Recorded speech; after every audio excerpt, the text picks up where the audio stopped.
was a week when some came home, while others came back. Stay tuned as we cover all the action and take a look ahead at this Sunday's matchups in the NFL. I'm Chris Collinsworth, and in this week's cover story, we'll take a look at one of the most successful sports attorneys in the country, Agent Lee Steinberg.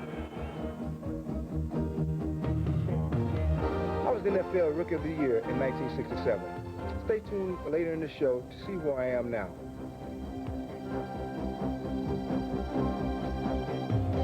After 2 weeks, the Cleveland Browns have the most aggressive defense in the NFL. The man responsible? Their new head coach, Bud Carson, who joins us on NFL Crosstalk.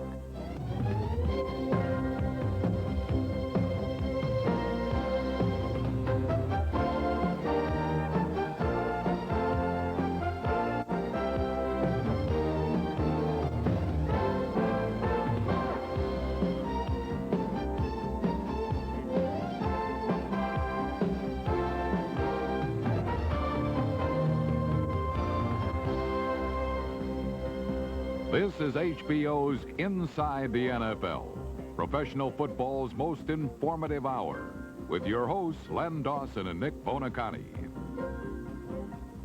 Nick, great week of football, and that Philadelphia-Washington game was as good a football game as I have seen in years. It had everything. Yeah, everything but defense, Lenny. When's the last time you saw a Redskin defense give up 42 points? Well, that's spoken by a defensive player. It also had the most talked about play of this young 2-week season.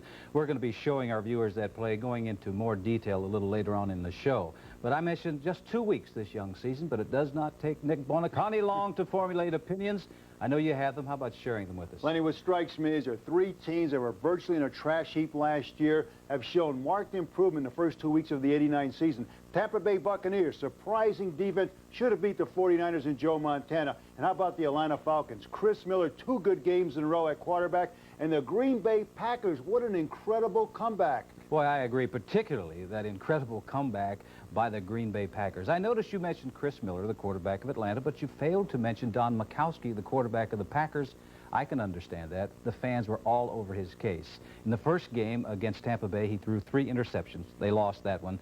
The first half against New Orleans, they're down 21-0. His stats read 5 for 10, 88 yards, 1 interception. But as he was going into the locker room, the fans were booing him. But something happened to this young man at halftime. I know what happened. Their head coach, Lindy Infante, he must have read him the right act. He woke up Majkowski out of a coma.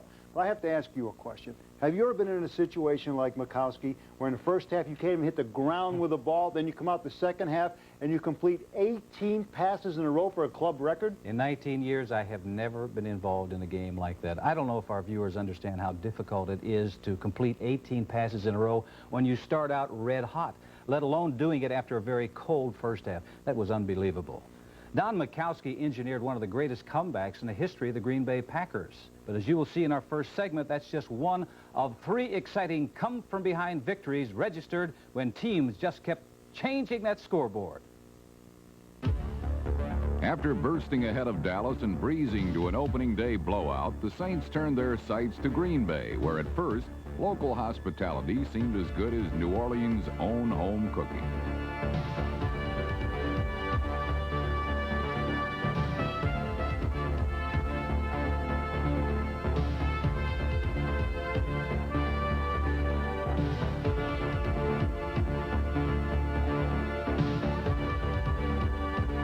For the second straight week, the Saints jumped out to a 21-0 lead.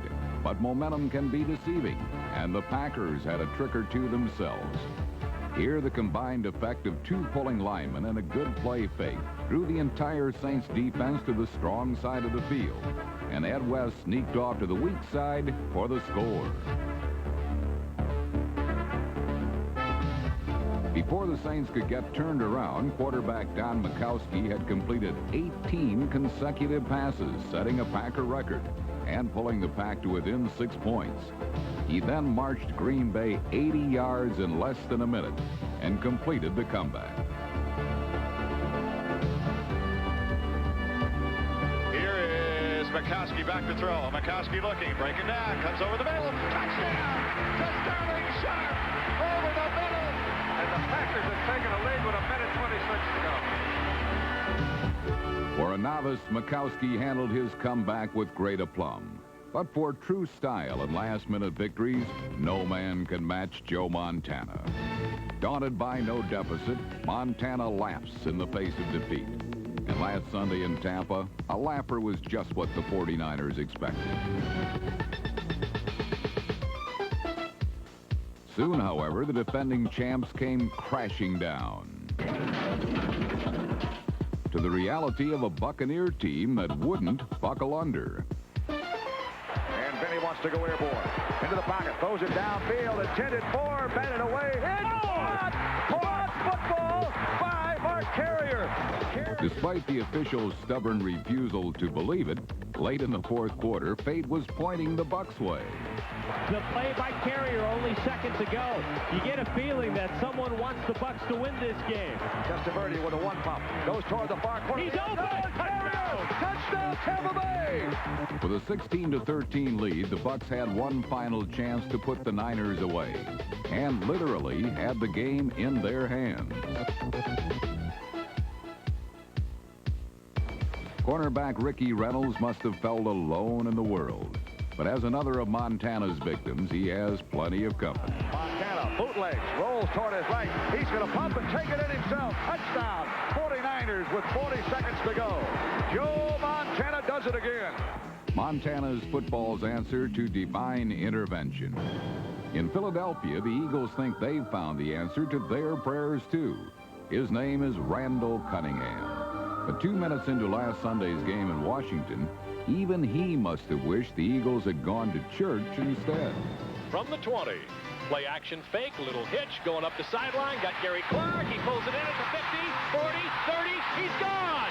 Touchdown, Washington Redskins on play number 1 from scrimmage. Can't get any better than that. Perfect play. Holy cow, what an opener. Biner in motion. Here they hand off. Big hole up the middle. There goes Riggs across the 40, 35, breaks it. 30, 25, near side 20.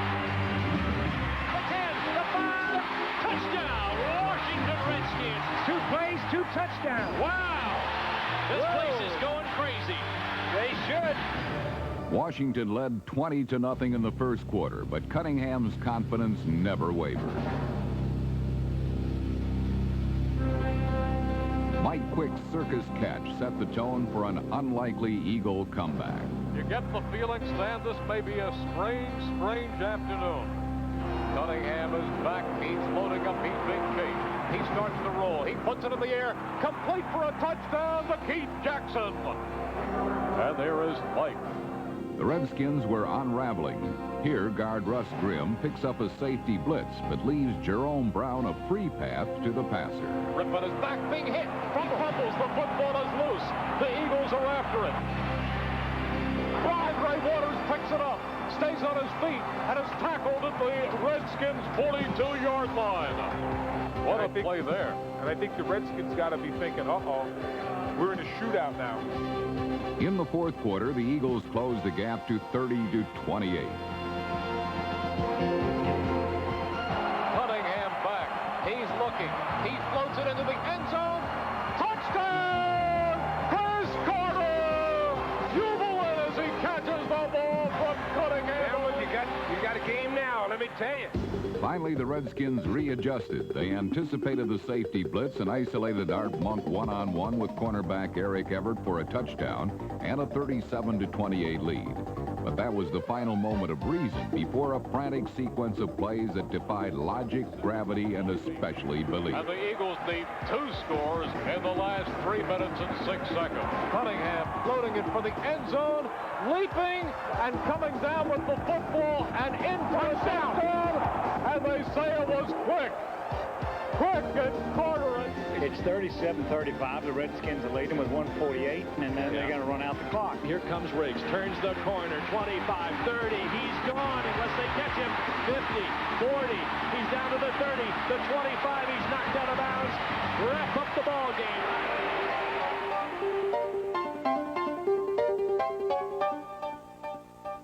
Been a lot of surprises today. Single setback is Riggs, who takes the handoff, comes along the line, scores, the football is loose, and the Eagles are on it.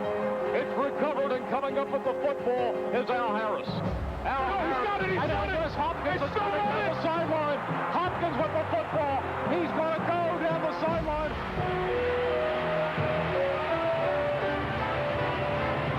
He cuts back at the 15, at the 10. And it ends at the 5. With 57 seconds to go. And this could be another miracle of the Meadowlands. Let's see. As Cunningham. Play action. Is rolling. Firing. Touchdown! Keith Jackson! Keith Jackson! Unbelievable. Absolutely unbelievable. Can you imagine being a Redskins fan today? Can you imagine being up 20-0 in this game? Can you imagine being an Eagles fan? This has been unbelievable. Absolutely unbelievable. I have never seen anything like this.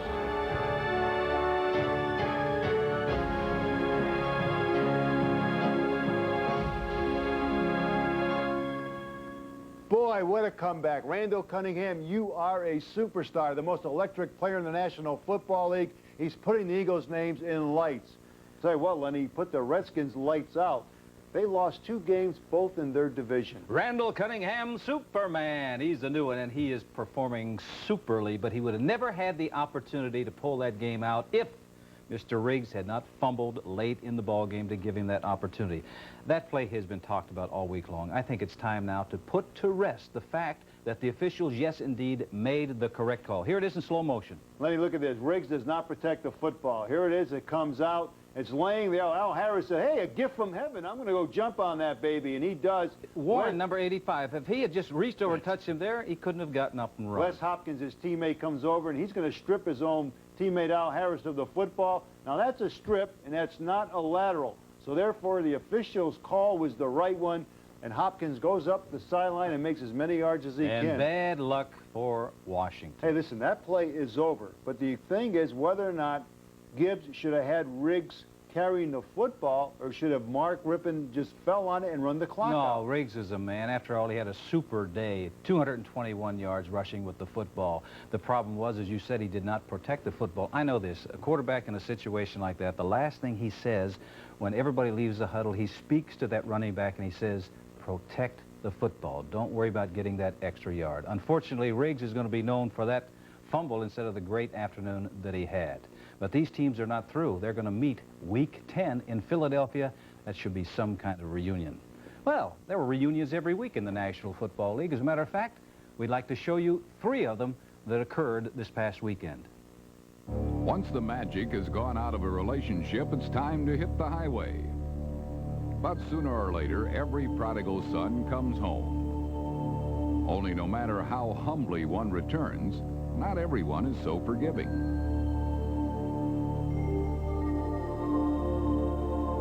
Chandler long count, turns, gives to Dickerson, hit behind the line and stopped for a loss of 3. It was Doug Reed who won the pool. Who's going to get him first? The Rams corralled the Stallion, but let a foal run free. Sets up, has time. He's going to air it out. Intended for Clarence Verdun around midfield. Clarence is there. He's got it. He's going to score. He's going 82 yards, and the Colts are right back in it. Time changes everything, and these days Los Angeles rushes for a chance to pass.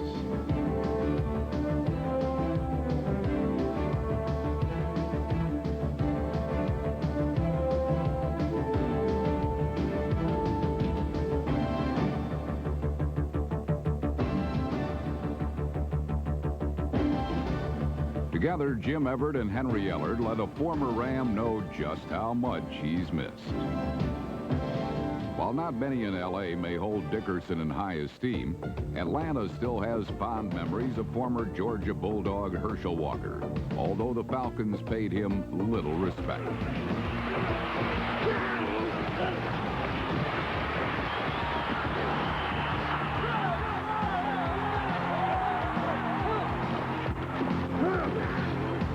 Start for Herschel, flag down. He tries to reverse.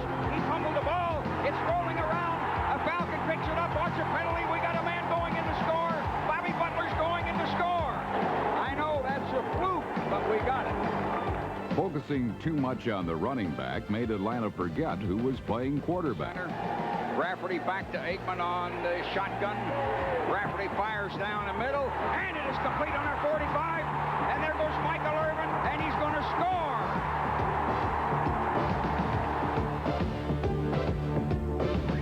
Troy Aikman may earn more money, but Chris Miller made the Cowboys pay as he rallied the Falcons to a stirring win.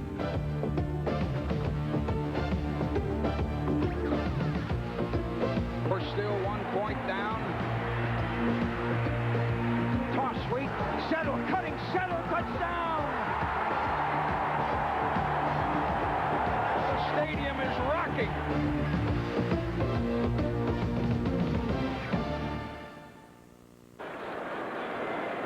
Very few places rock like the Dog Pound, and Bud Carson's home opener as Browns head coach was his second reunion in a row.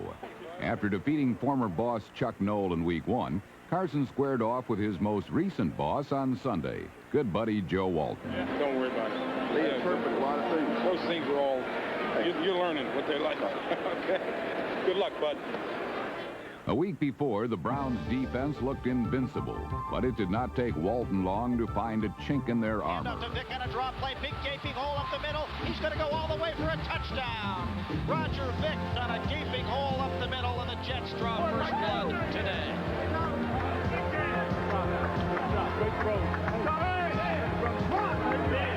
The Jets' euphoria was dampened, though, by the nifty feat of Webster Slaughter and a rather hasty decision by New York's corner.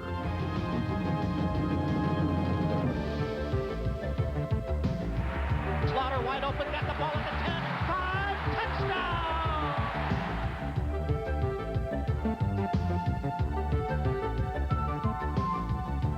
Slaughter's touchdown had the Dog Pound smelling a second straight route, but they were led off the trail by some blown coverages of their own. O'Brien wants to throw on first down, looping it left side. Pass is caught by JoJo Townsell. He's going to go in for a touchdown. Townsell was wide open. This gift, however, would be the last breakdown of Cleveland's aggressive defense. You got to keep pushing. Okay, beat one man, beat the second, beat the third. Keep pushing, move. If we get a chance, cha-cha's up. Okay, if we get 57, we want to run the cha-cha. We got to get him out here now. We got to win it right here. This is what we worked all winter for, is this chance right here.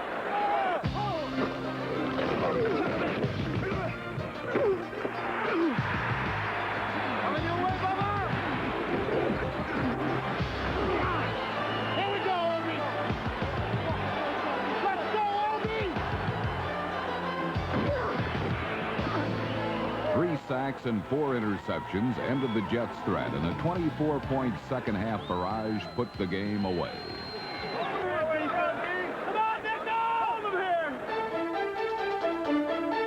Kosar is back to throw, second and goal at the 6, looking for a wide open Tim Manoa. It's a touchdown! Hands off to Keith Jones, drives up right tackle, he's down to the 5 to 4, the goal line, touchdown! He carried four players with him.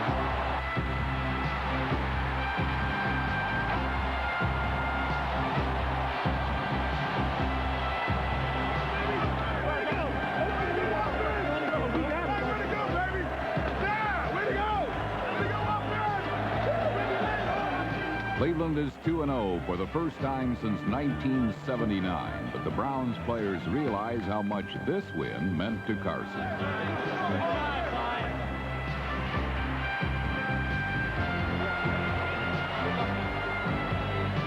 Well, this is a really important win. I think this was a little bit special one for him than the one against the Steelers last week, and the guys wanted to come out and they wanted to play well, and most of all, we wanted to win for him, and we did.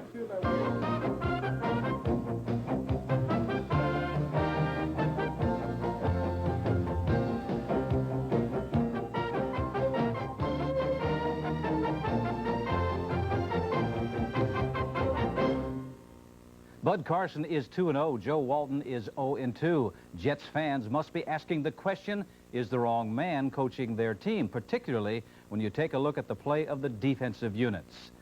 Bud Carson, the architect of that famed steel curtain, dominating pro football in the 70s, winners of 4 Super Bowl championships. Last 4 years, he was a defensive coordinator of the New York Jets. Then last January, Browns owner Art Modell named him the head football coach with high recommendations from both the Steelers and the Jets organizations. Matter of fact, Jets owner Leon Hess was one man that highly recommended him.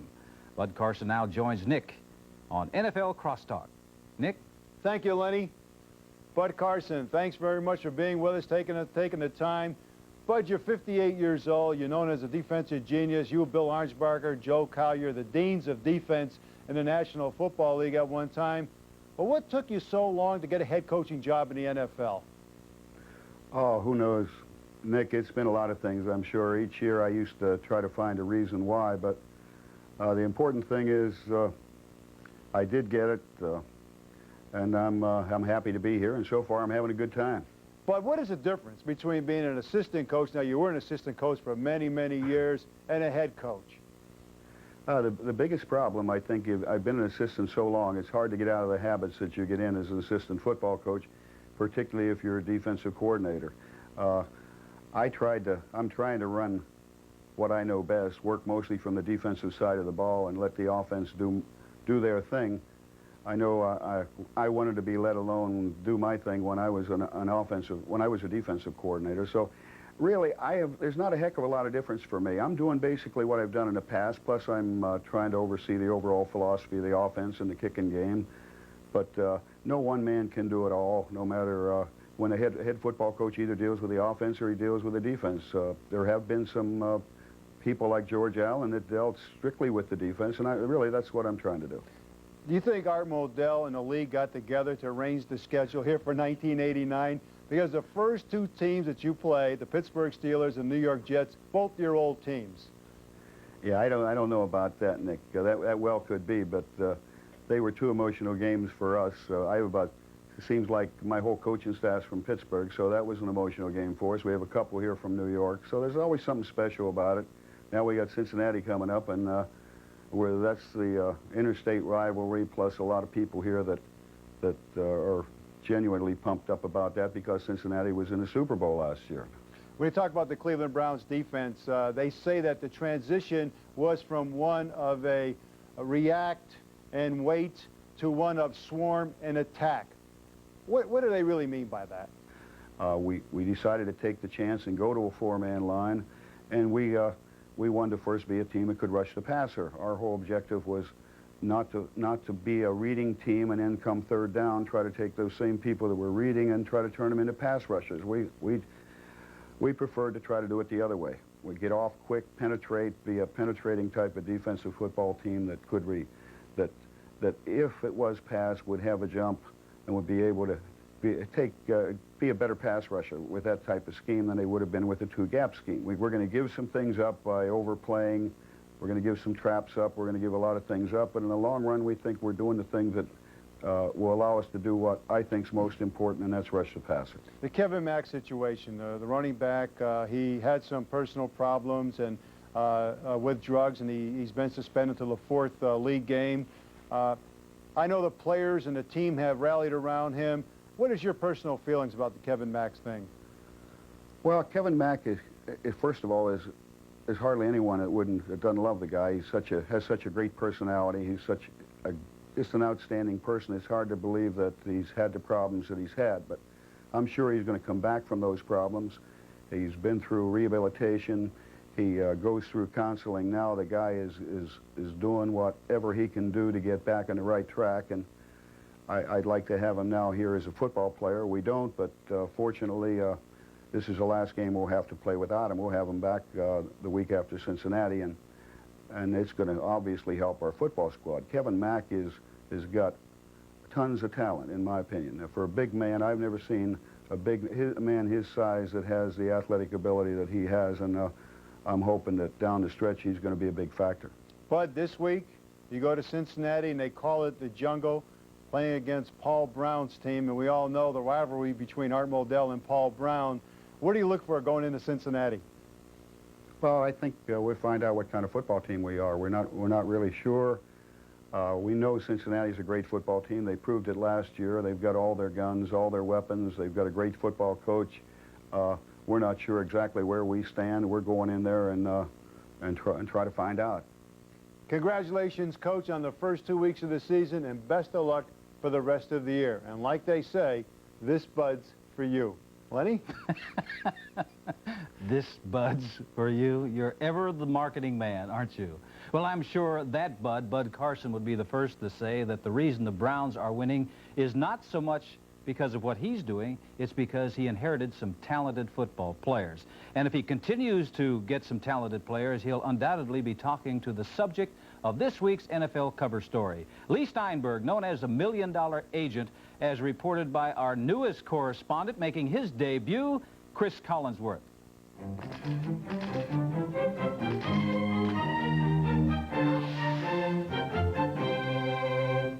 Over the past few years, unethical agents have tarnished sports due to unscrupulous dealings, player holdouts, financial improprieties, and other illegal activities.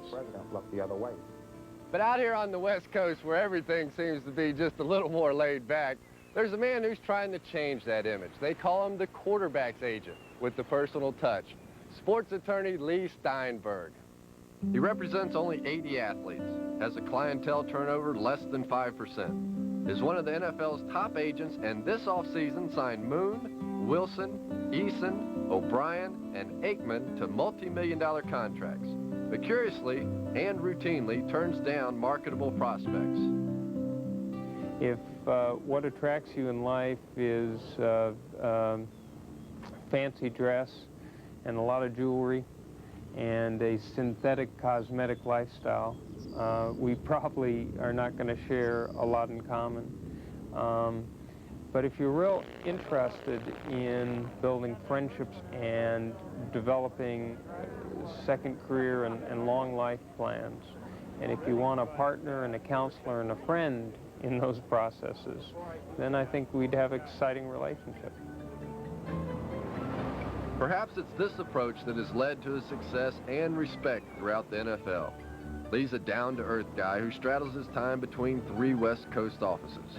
But in professional football, where careers average 3.1 years, he has negotiated unheard-of guaranteed contracts for Warren Moon and Neil Lomax with a very simple philosophy. I think a team can take an intelligent, rational business approach that says there's a risk, and the player and the team will share that risk together. That's what happens in basketball, and that's what happens in baseball. It's only football that is on a week-to-week, non-guaranteed basis in terms of their contracts.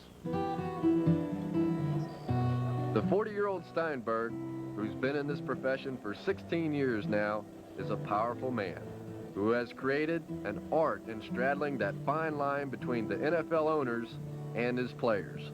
But today is Sunday, and for Lee, it's time for football. Chris, I'll tell you, all summer long, non-stop, frenetic signings. This is the fun part. This is where you get to watch the players actually go do it and talk to the families and be part of the whole atmosphere, and it's really exciting. I love it. Lee has an open invitation to watch the game with Ram owner George Frontiere, but chooses to sit in the stands with the players' families while his clients perform. The Colts played the Rams, and the neutral Steinberg represented players on both sides of the ball. He goes to great lengths to stay in contact with all of his players and chart their weekly progress, furthering the relationship between player and agent. My God, we read in the paper you'd be here. The key is to make your life open to being there for athletes whenever they need you. Friendship is really the ultimate value. That's the type of relationship that I have with the people I work with. The 1989 football season is in full swing, and once again, all of Lee's players are signed and in uniform. For many agents, it would signify the end of a relationship, but for Lee Steinberg, it's only the beginning.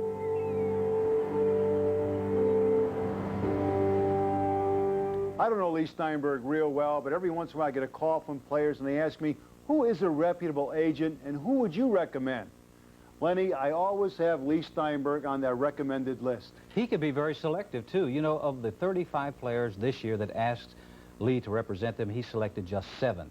You know, different agents have different methods in which they use to negotiate for their clients. Lee, for example, will not keep his players out of training camp while he's negotiating. Now, all agents are not that way. Lenny, an example of that is John Offerdahl, the all-pro linebacker of the Miami Dolphins. Offerdahl will not go to camp, and the Miami Dolphins, therefore, won't negotiate with him. They have said, John, come to camp, we'll give you $600,000, and we'll continue then to negotiate your 1989 contract. He refuses to do it. They refuse to negotiate. I think John Offerdahl is getting some bad advice from his agent. Now, unlike Lawrence Taylor, who plays every single down on defense, Offerdahl only plays on running situations. I hope he's sensible and he's self-motivating, because he had better be in excellent physical condition. Unlike his teammate, Mark Clayton, who signed last week and played, Mark didn't get hit on every play. When John lines up at linebacker, those 280-pound offensive linemen are going to try to tear his head off. He had better be in shape. Not like Johnny Hector, the running back for the Jets. He signed late, came in overweight, out of shape, and was virtually no use to the Jets. Well, I have a way to solve that problem about getting the players and a team together. What they do is they should set a date certain in July where the team and player must reach agreement. If they don't reach agreement by that date, then the team can't use that player for the year. That'll put pressure on both parties. I knew you'd have a way to solve all these problems. I know what it will do. It will get some Players Association people like Gene Upshaw very hot under the collar. And the only thing you want hot in the National Football League is the quarterback. And as you're going to see, they weren't only hot, but some of those quarterbacks last week were really sizzling. After Week 1's debacle in Philadelphia, the Seahawks were looking for relief at home. Unfortunately for Seattle, the Kingdome was short on comfort and long on pain.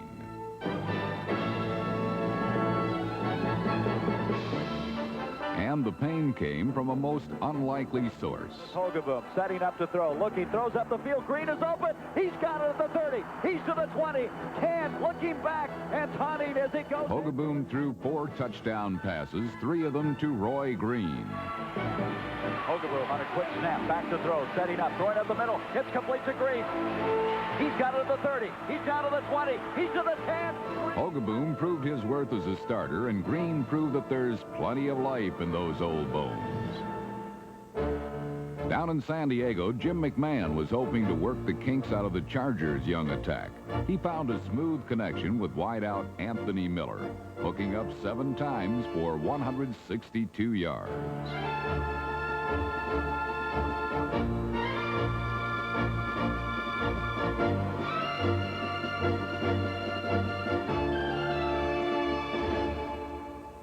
On the day, McMahon completed 27 passes for 389 yards, both new career highs for the 8-year pro.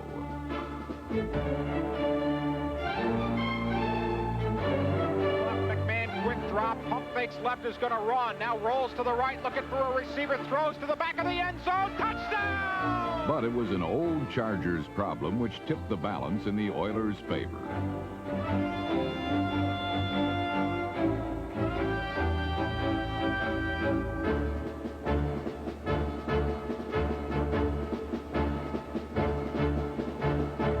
Chargers turned the ball over 5 times as the Oilers converted them to 24 points.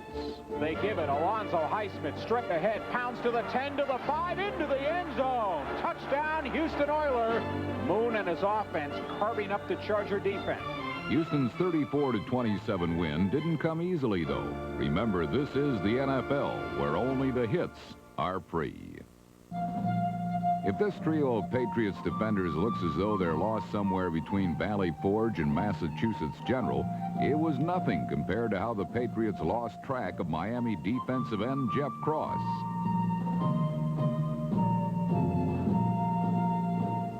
Dan Marino, on the other hand, fired 3 touchdown passes, enabling him to reach 200 touchdown passes faster than any quarterback in NFL history, as the Dolphins upset the Patriots 24-10. Until Mouse Davis resurrected it in the USFL, the run-and-shoot offense was only a footnote in pro football history. But Davis hopes it's something whose time has come in the big time. Quarterback Bob Galliano's 344 yards passing is testimony to its ability to produce big numbers.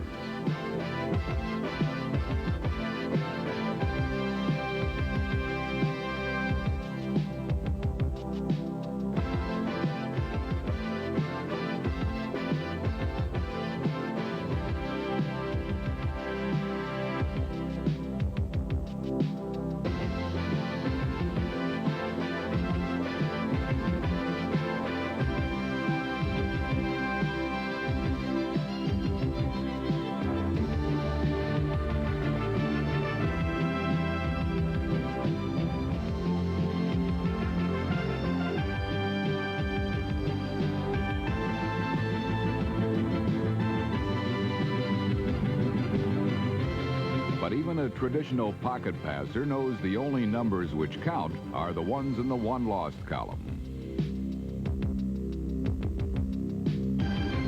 Phil Simms threw 2 touchdowns with an old 5-step drop, closing the book on the Lions and capping a day where the old passers showed that nothing's passed them by. Coming up on Inside the NFL, the Bears dominate the Vikings and take control of the NFC Central. A Where Are They Now look at former Detroit running back Mel Farr. And on NFL Forum, 49er Ronnie Lott provides an inside view of his ex-coach Bill Walsh. We'll see those features in just a few minutes. But Lenny, right now, I think we ought to talk a little bit about the Giants. You know, in the past, I was really comfortable that the defense of the Giants would be the one that would always come out and save the bacon for the offense. But somehow, this year, I don't have that same feeling. Well, I know what you're talking about. That defense has changed. I don't think they really wanted to. They were forced into it. When you thought of the Giant defense in the past, you thought, besides Lawrence Taylor, Harry Carson, Jim Burt, George Martin, very strong leaders on that football team. They are no longer there, so they can't rely on that defense anymore. They have to rely on the offense carrying the load. You know, I think the offense also changed by necessity. Number one, because the defense is not as formidable as it was in the past. And number two, when Joe Morris got hurt and broke his foot and was out for the season, I think Bill Parcells said to himself, listen, I've got to have Phil Simms turn that notch up on that offense just a little bit. He has to take more risks and put more points on the board. Because if this team is going to get into the playoffs, then they better get comfortable and make this adjustment. I'm happy to see this adjustment because now I think we're going to see just how good a quarterback Phil Simms really is. There were some outstanding offensive performances last week. A lot of points were scored, but hey, the defense showed up in some of those ball games too. They were responsible for some victories, as we will see in the segment coming up. And you may be surprised, one of those defenses happens to belong to the Denver Broncos. Buffalo fans have gotten used to relentless defense lately, and on Monday night they got plenty of it from the Broncos. And a tackle in the end zone for a safety. I think it's Michael Brooks. Belittled in recent years for its undersized defense, the Broncos came up with a big play, forcing 3 sacks and 3 interceptions against the zipless Bills.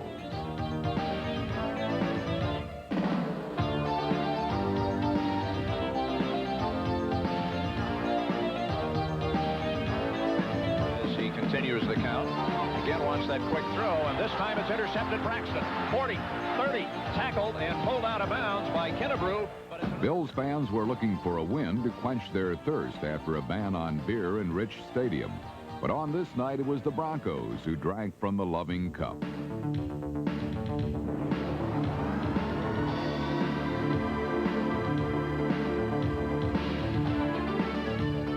running back, Johnson in motion. Elway rolls left on first down, throws it is complete, and Vance Johnson will score the touchdown.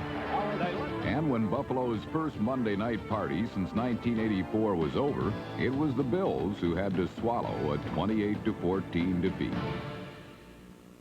Limber up well before taking on the Chicago Bears, because if you're the least bit tight, they'll bend and break you.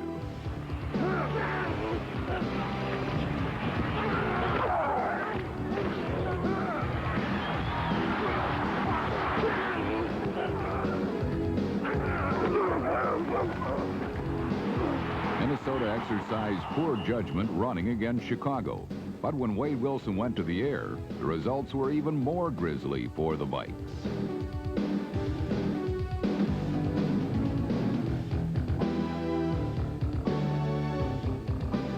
Wade Wilson still at the controls. Here's the snap. Rush is on. Wilson in the pocket. He's the left side. The Bears picked off 4 passes en route to 28 fourth-quarter points, and Neil Anderson scored a trio of touchdowns to pace the rout.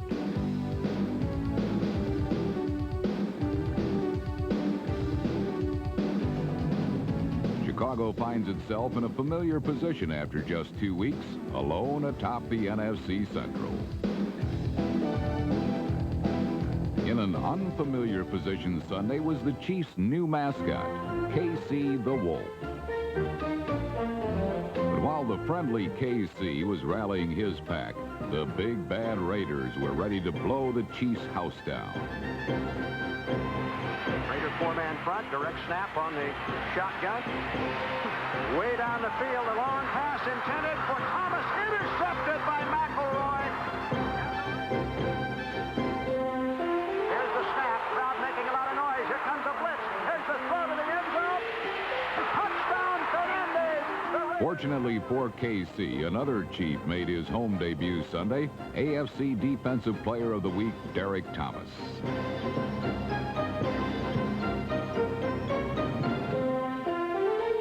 Thomas's 2.5 sacks and Christian Okoye's first ever 2-touchdown game made a third KC debut, Coach Marty Schottenheimer's, a howling success, and made mascots all around stand up and take notice. What's this? Invaders in the Jungle? An 0-2 start? Another Cincy scandal? Don't bet on it, Tiger. It's only the Pittsburgh Steelers.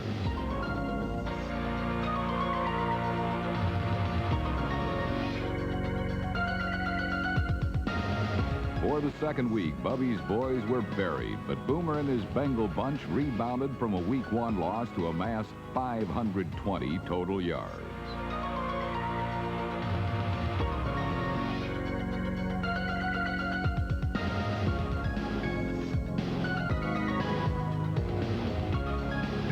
Pittsburgh has given up 92 points in 2 games and scored 10. And if they continue their laughable play, opposing quarterbacks like Boomer will continue to sport silly grins. Last year, Chuck Noll of the Pittsburgh Steelers was under fire, but he survived. This year, if he's going to survive, he has to improve. But the question is, how can you improve when 30 of your current players have 2 years or less experience? Well, we're going to find out more about the Chuck Noll situation on Inside Info. Len? Nick, thank you very much. Gary Myers, football columnist for the New York Daily News, will be with us all year long. This is probably the last time I'll have to really introduce you, Gary. He was talking about Pittsburgh. The Steelers, last time they were in the playoffs, 1984. Since that time, they've won 26. They've lost 39. Does that mean that their head coach is in trouble? I think Chuck Noll is in big trouble. Dan Rooney took the first step last year when he forced Noll to fire 4 of his assistants. They're 0-2. They've given up 92 points. They've been the worst team in the league the first 2 weeks of the season. I called Rooney this week looking for him to defend his coach. He said he'd answer any question about the NFL. He would answer no questions about the Steelers. He said anything he said would make him look bad. He's just going to leave that topic alone. I think Noll will be golfing with Tom Landry some November Sunday pretty soon. You think he's going to be gone then? I really do. Well, I know an impatient owner. His name is Al Davis. I was at the Kansas City Raider game, and I saw Al after the game. He did not look very happy. What's Shanahan's situation? Well, he was sitting in the coach's booth Sunday, which is not unusual for Davis, except he was sitting in the first row, and he was doing more than observing. He was very active in the coaching of the game. I was out in training camp in Oxnard, California this summer, and I watched Davis go on the field, pulling defensive backs to the side and showing him how to play the bump and run. You would think with everything that's on Davis's mind, you know, the moving to Oakland, he's involved in the Commissioner Search Committee, he's involved in the New World League, they'd be worrying about things other than his coach, but he's making life really miserable for Mike Shanahan. I think he should either fire him and take the guy out of his misery or just let him alone and let him coach. Well, what do you think he will do? I think by the end of the season, Shanahan will be another coach who's gone. Davis has been unhappy with his choice from the very beginning. Randall Cunningham apparently should be very happy right now because he signed a new contract. Why did Philadelphia choose that particular time to do that? Well, they wanted Cunningham to be happy. He no longer was the highest paid Eagle. Reggie White got that when he signed a $6 million contract. They also felt if they win the Super Bowl this year, and they fully intend to do that, they think they have an excellent team, I'm not so sure about that, that Randall will have better leverage next year. They think having the leverage he has now, where he's 75% of the offense, was about as far as they wanted to go. Plus, they're a little afraid of what happens with free agency down the road. They don't want to lose him.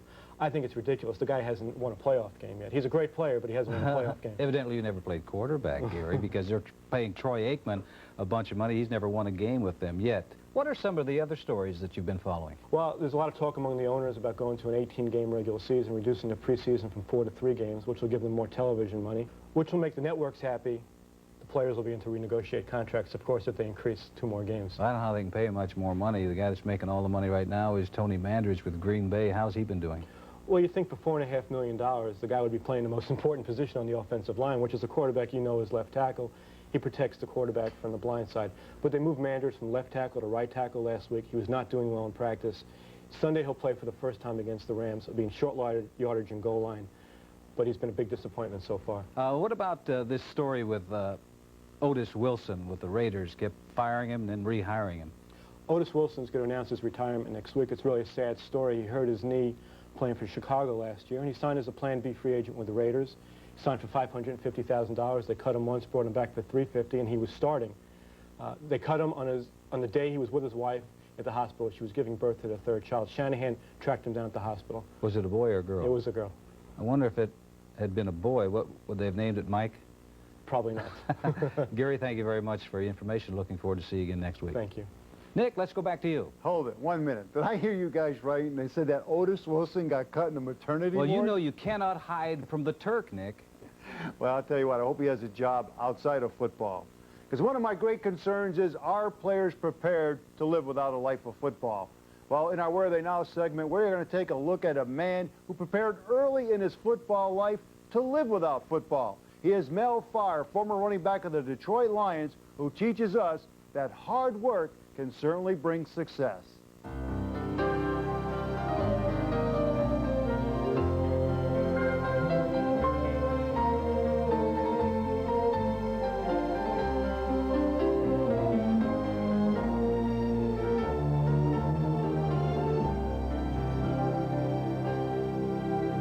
The continuing adventures of Mel Farr, Superstar, fighting high prices to bring you a far better deal.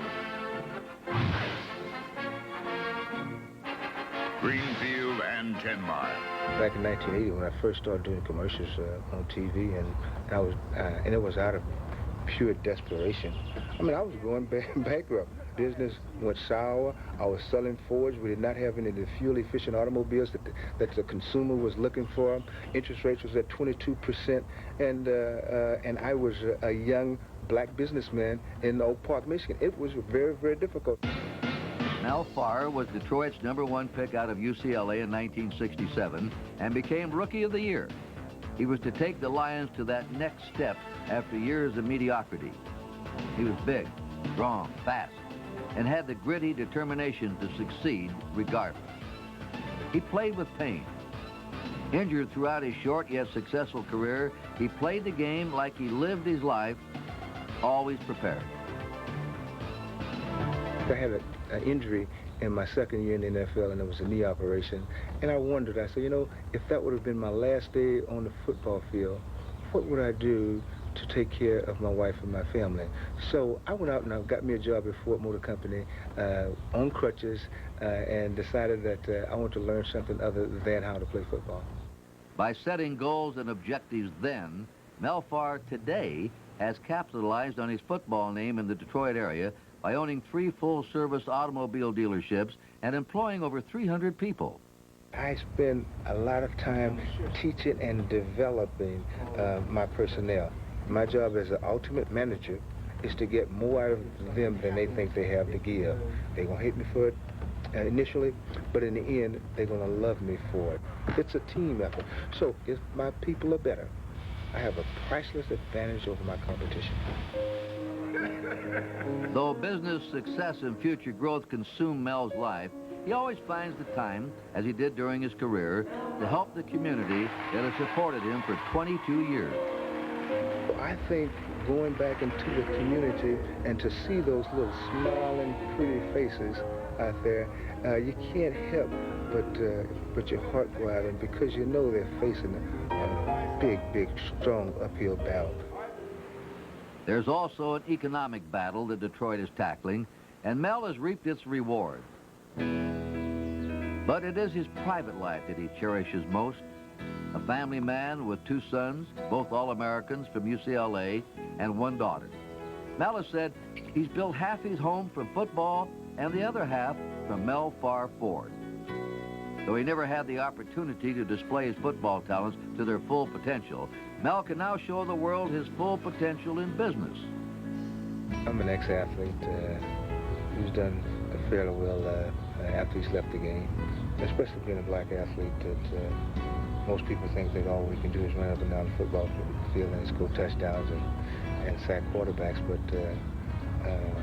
given the opportunity, I think we can become pretty decent business.